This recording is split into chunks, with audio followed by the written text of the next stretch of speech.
whether they're going to lose the home. Dr. Ben Carson joins me to discuss the latest in the fight against the coronavirus and the pandemic.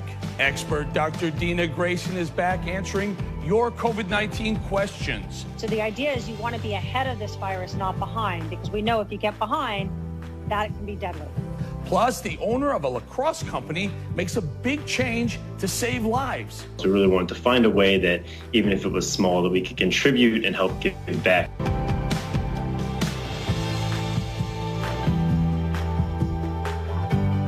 Welcome to America This Week. United we stand. I'm Eric Bolling. Many of us are easing into a new normal, trying to figure out exactly what that means and how to boost the economy at the same time. But just know this, we're all in this together. And we will continue to answer your questions and provide updates on COVID-19 right here. Doctors in several states have reported children falling ill to an inflammatory-like disease. Some are saying it's similar to a condition known as Kawasaki disease. I spoke to Dr. Nicole Sapphire earlier this week to see if this mysterious symptom is linked to COVID-19. Watch. As a mother of three, of course, I'm keeping a very close eye on this. I am concerned about it. We have about 100 reported cases in the New York area with about 5 deaths at this point. And what's interesting is these are all children that were exposed to the virus about 4 to 6 weeks ago. So they're thinking that this is some sort of inflammatory immune response in a delayed fashion. This Kawasaki-like illness, Kawasaki's disease, is a very rare disease, but one that we do know about, tends to be in children 5 or under. What children are presenting with right now are prolonged fevers, rash, red eyes, stomach pains, vomiting, diarrhea. Right now, they're calling it pediatric multisystem inflammatory syndrome associated with COVID-19. We really don't know a lot about it, but there are reported cases throughout our country as well as in other countries such as the UK and Spain. The good news is, Eric, it still is the far minority of cases, the far minority of people who get infected seem to be presenting with this, and also they are having great success in treating these cases with IV immunoglobulin therapy, which is what they use for Kawasaki syndrome. But there are some long-term consequences of this illness, specifically heart disease, even aneurysm. So we really need to keep a close eye on this to see if children maybe are not going, as asymptomatic or unaffected as we were originally hoping for. This will make a difference when it comes to these decisions about reopening schools and how we look at this as a whole.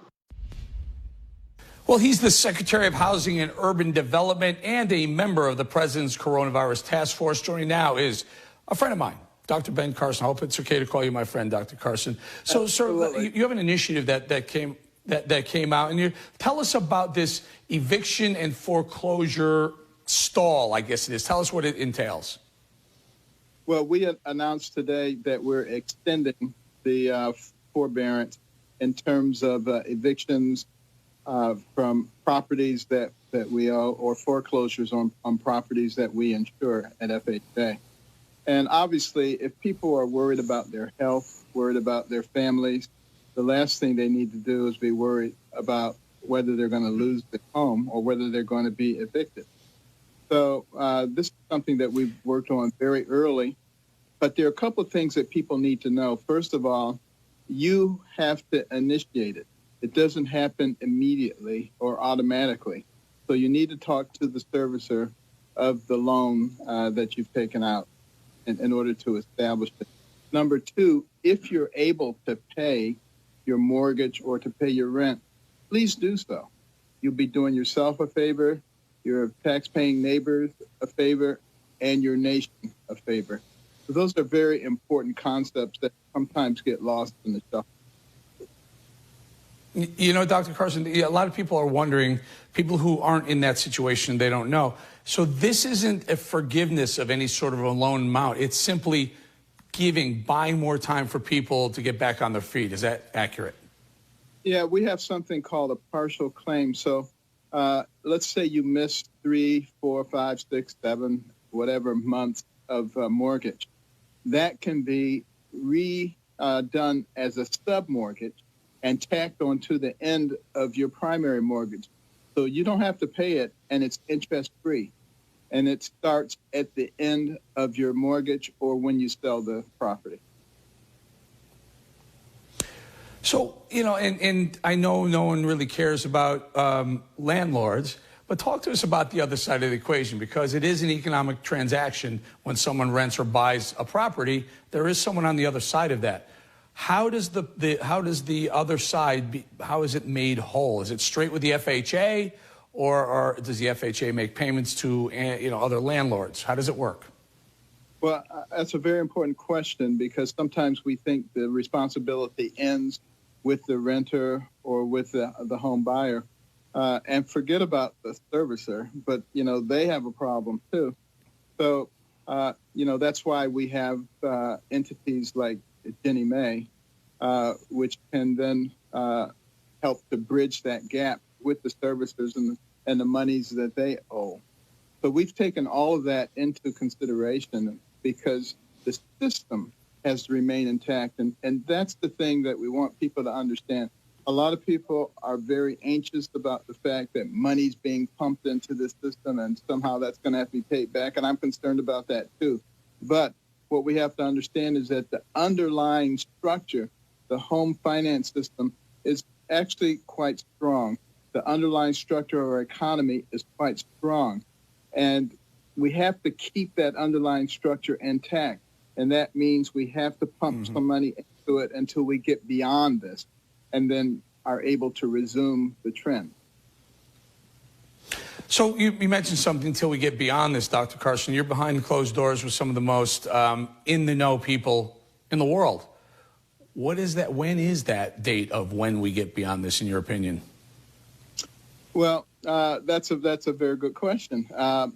We know that we can accelerate that date by being very conscientious about social distancing, about appropriate mask wearing, about keeping our hands washed, being careful about what we touch, how we communicate.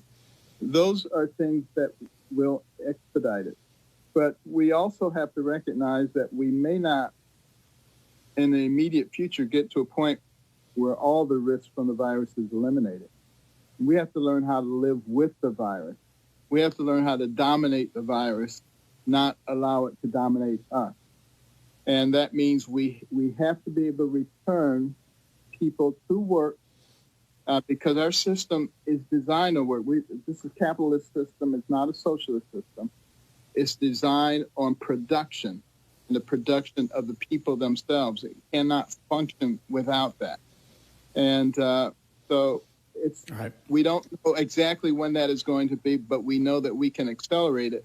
But in the meantime, we don't have to just cower in the corner and wait for it to go away.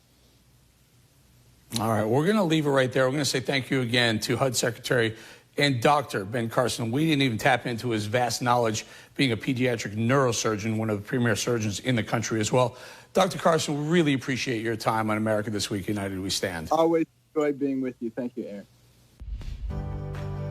Ahead on America This Week, United We Stand, pandemic expert Dr. Deena Grayson is back to answer your questions.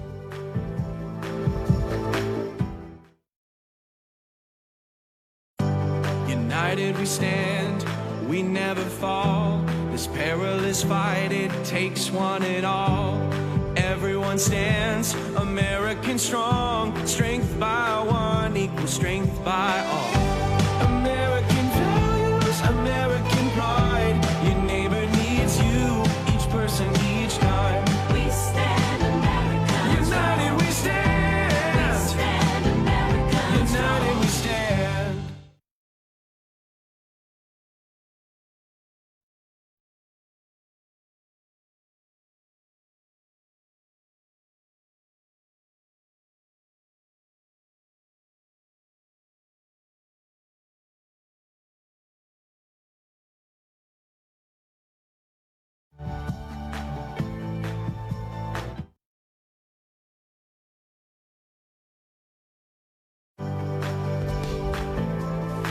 Pandemic expert Dr. Deena Grayson is back with us to answer your questions about the coronavirus. Dr. Grayson, Thank you so much for joining us. Let's go right to the question. Have a lot of them. Ann asks about coronavirus antibody testing via Facebook. She wants to know, does the antibody test for the different coronaviruses, like the one that causes the common cold? And if a person has the antibodies for one strain, how does that protect him or her from the other strains? And I want you to follow up on what's going on with this Kawasaki's disease as well. Go ahead, doctor.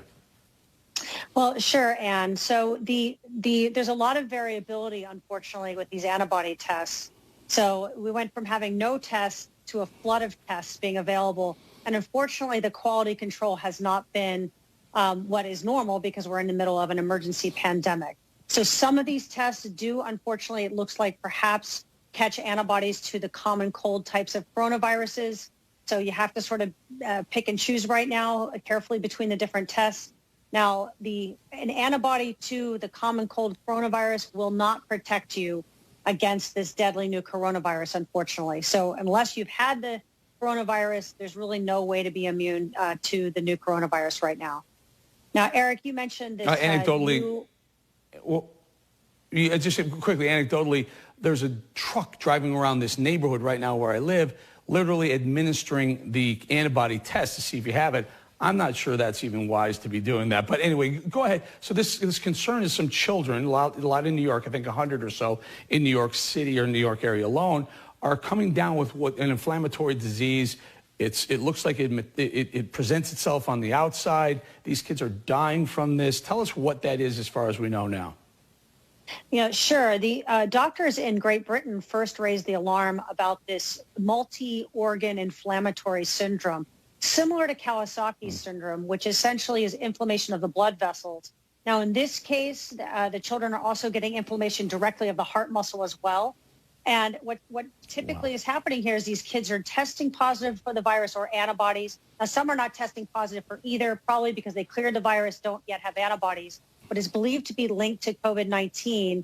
It's rare, but it can be fatal. So parents need to be on the lookout. Rash is a big sign of this. So if your child breaks out in a rash, has a fever, the skin is the biggest organ in the body, so you can see inflammation of the skin leading to rash. And unfortunately, it can be deadly.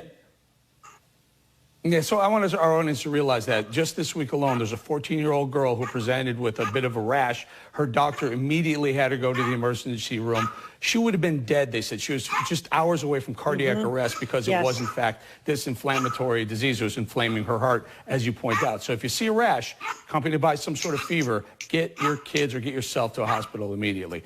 Dominic on Facebook asked Dr. Dena, since more cases are coming in from people that stayed home, do you think the lockdown helped? And if that's the case, should we be allowed to go on with our lives? So, I mean, there are some studies that are showing that maybe Georgia, for one, Georgia let people out and there isn't a spike in deaths in virus.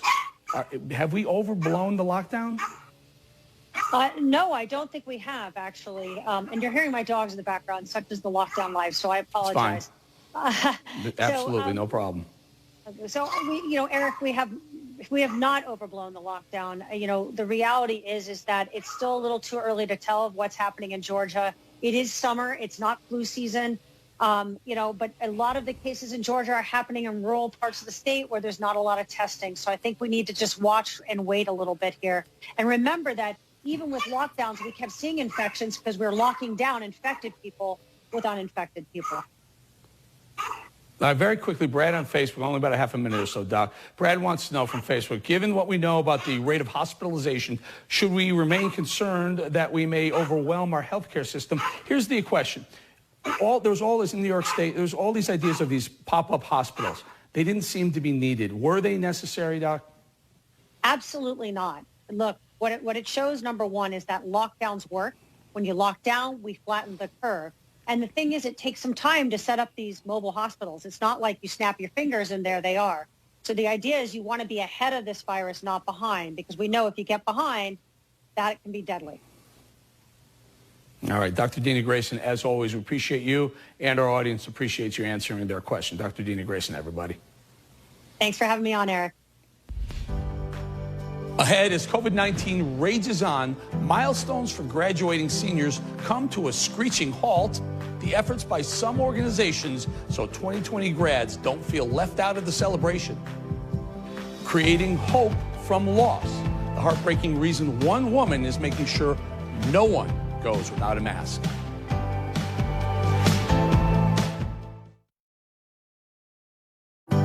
United we stand, we never fall. This perilous fight, it takes one and all.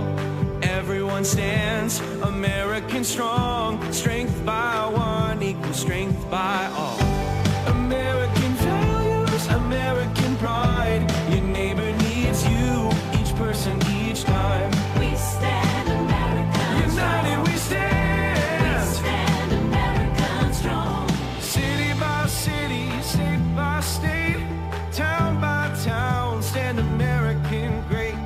Everyone stands American strong. When strength by one equals strength by all. American values, American pride. Your neighbor needs you, each person, each time. We stand American strong. United we stand. We stand American strong. United we stand.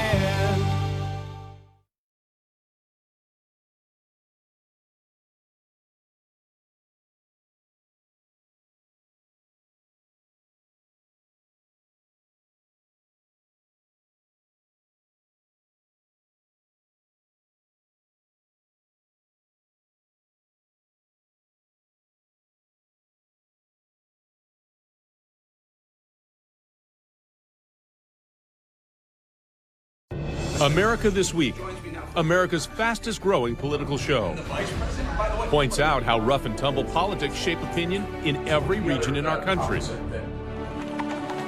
We tell American stories, stories that touch our people, determine our politics, focus on the future of America. I'm Eric Bolling. Join me for a fascinating look at America this week. High school and college seniors will have a different experience due to COVID-19 this year. Maya Johnson from Sinclair station WBMA tells us about how organizations are still trying to make a milestone still happen virtually. Although graduation for the class of 2020 may look a lot, communities are stepping in to make sure their 4 years of hard work won't go left unknown. Ignite Alabama's goal is to bridge the gap in communication and education in the community. They are teaming together with multiple organizations to put on a virtual celebration. Graduation for the class of 2020 will look a lot different this year. Organizers say they want seniors to feel special, taking the next step in their education journey. Then when you go off to college, the biggest day in your life is your 4 or 5 years within college that you're actually graduating, and you want to celebrate because you're going to start a whole new life, and they will not have that opportunity. Seniors participating in the virtual graduation say they are heartbroken how this pandemic has left their senior year. Who wants to miss their senior prom? Who doesn't want the chance to walk across the stage and be able to celebrate all of those hard times and those past years where you've put in so much work and you finally get that one moment to celebrate? The class of 2020 still has hope and a message for others. Keep persevering. Don't stop.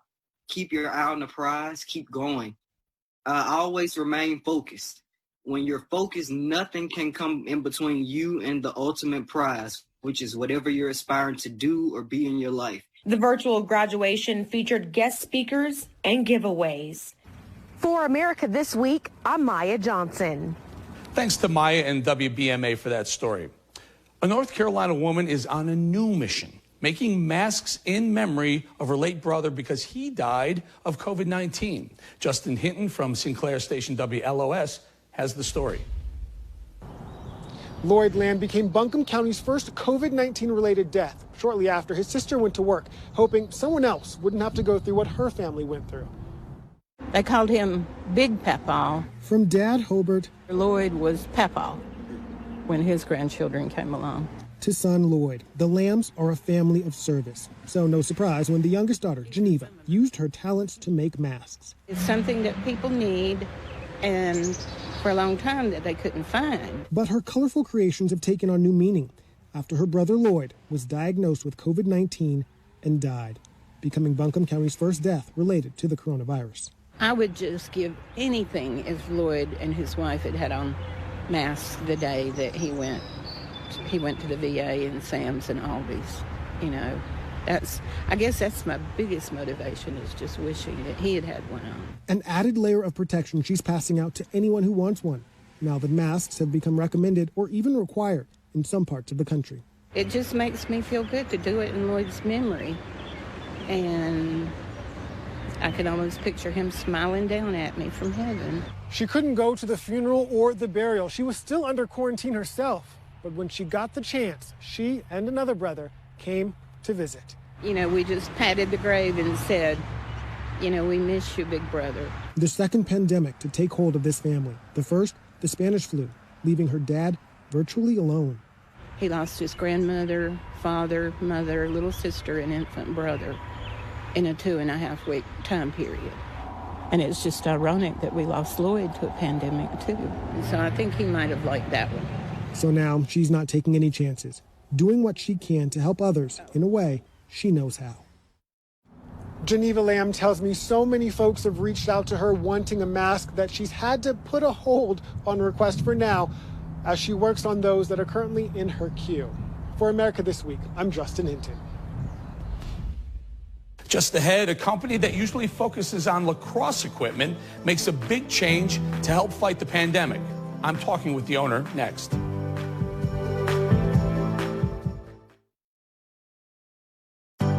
United we stand, we never fall. This perilous fight, it takes one and all. Everyone stands, American strong. Strength by one equals strength by all. American values, American pride. Your neighbor needs you, each person, each time. We stand America. United we stand. We stand America. United we stand.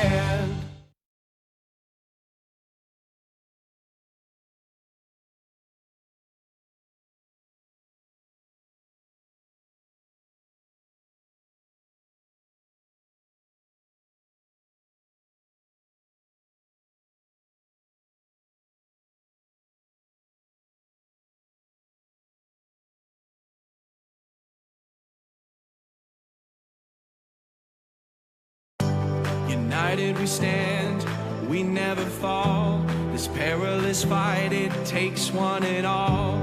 Everyone stands, American strong. Strength by one equals strength by all.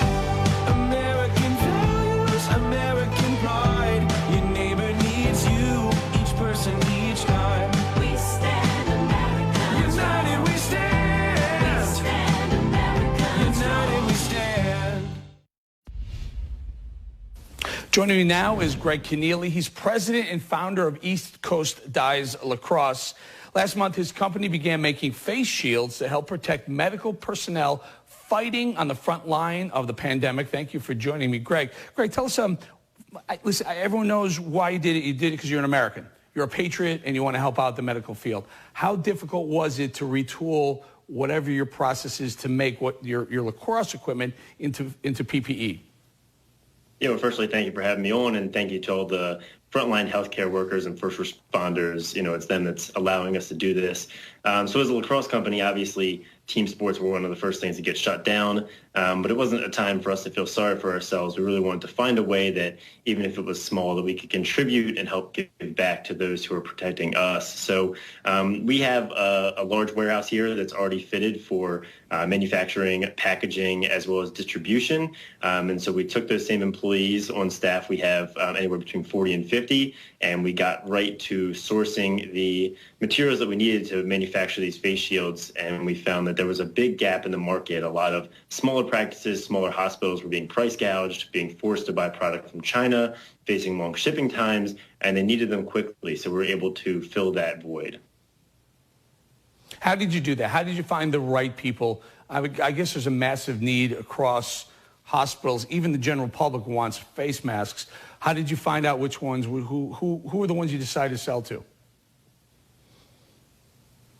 Yeah, so we actually have a really large network within the lacrosse community. We have the largest social following in the sport, and we let our fans do the work. And so everybody knows someone who works in healthcare and is in need. So initially we put it out to our community and just word of mouth spread it to the people who needed it. And you saw a lot of family members buying them for sisters, brothers, mothers, daughters who are frontline healthcare workers because they weren't being provided what they needed at their job. And then those people would take them and share them with their purchasers, their superiors, or the other friends in the medical industry, and the word spread that way.